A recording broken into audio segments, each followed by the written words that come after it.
Jill from the Cozy Company.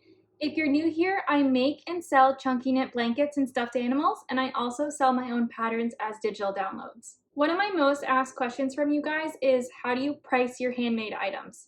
So I thought I'd bring you along and show you exactly how I price them and why I price them the way I do. I've seen so many times where people spend 8 hours on a project, the materials alone cost $30, and they're selling their project for $45 because they're afraid that nobody's going to buy them. And I think that this is one of the reasons why a lot of small businesses fail, is that they're just so scared to charge how they really should.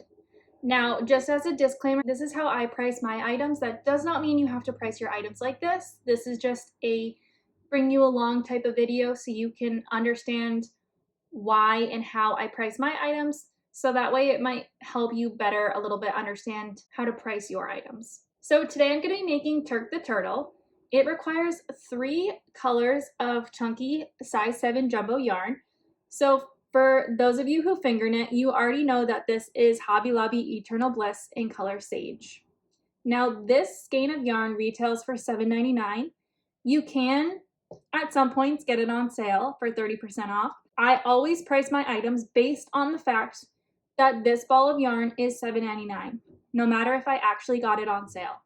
Because heaven forbid, in a month, if somebody's like, oh, can you make me a Turk the Turtle, and I don't have this color and I can't get it on sale, I want my pricing to remain consistent, and I want it to reflect that of a full price ball of yarn, because I may have to buy that ball of yarn at full price. I am going to measure out exactly how much yarn that it takes me to make Turk the Turtle, and I'm going to figure out the pricing for the whole turtle, including my time and materials, and I'm going to take you along with me. So let's get started.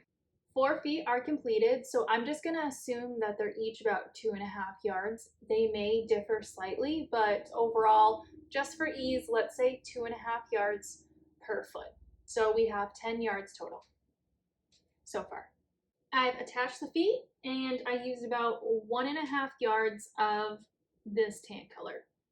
Just finished the shell in brown, and I used about 10 yards in brown yarn.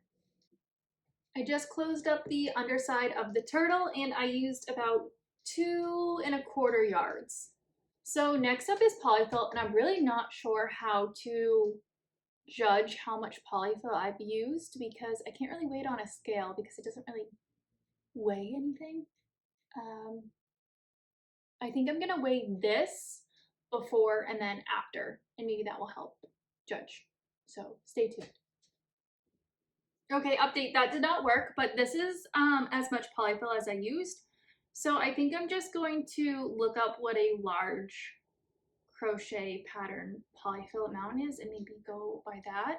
Just finished the cute little tail, and that took me about 2 feet of yarn. Okay, the body and the head are completely stuffed. I'm not really sure how to gauge how much polyfill I used. I think I'm just gonna say 8 ounces. I usually buy a 20-pound big box of polyfill. And again, I'm gonna do my pricing where that 20-pound box is the full price, and I'm gonna base the 8 ounces off of that. So I honestly could have used more than 8 ounces. I could have used less. I don't really know how to tell because I tried to weigh the polyfill, but it's so light that it didn't weigh anything. So I'm just gonna guess it was about 8 ounces. So I just finished embroidering the eyes and the mouth. Overall, it took me about 2.5 yards of this yarn to embroider. Last step to complete my turtle is I have these handmade tags, which I have a video tutorial on how to create if you're interested, and a 6-inch piece of hemp. Let's price Turk the Turtle together. So this stuffy took me 45 minutes to make. Before I can think about what to charge, I need to know exactly what it cost me to create this item. Here's the material breakdown. Yarn cost me $9.20. Polyfill stuffing was an estimate. It cost me $3.25.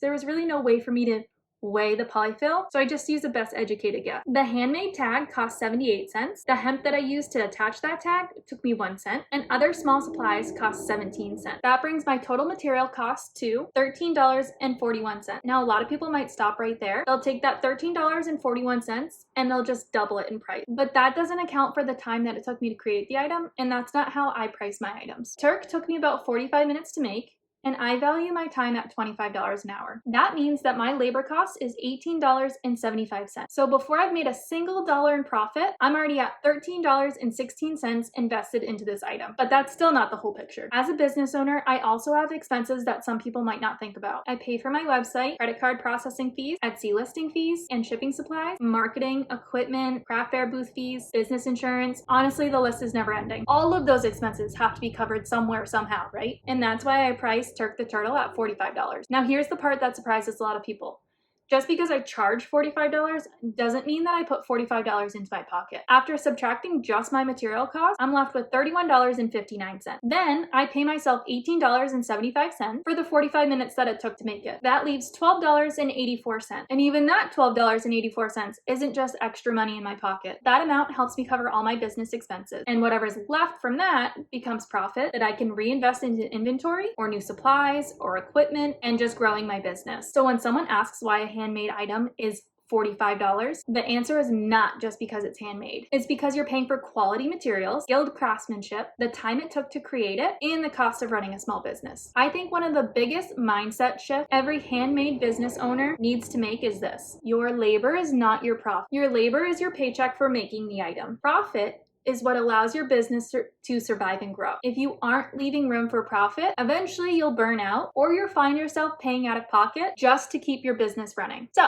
that's why I don't, and you shouldn't, apologize for your prices. I know exactly what it costs me to make my product, and I price them so I can continue doing what I love and running my business. If you have any questions, concerns, comments, anything like that, need help pricing your items, make sure to comment below and I'm more than happy to help. This took me a long time to figure out and to feel confident and comfortable at pricing my items where I know my worth and I want to get out of selling my product. If this is something that you found interesting and helpful, make sure to subscribe for future content like this and tips, tricks, and patterns.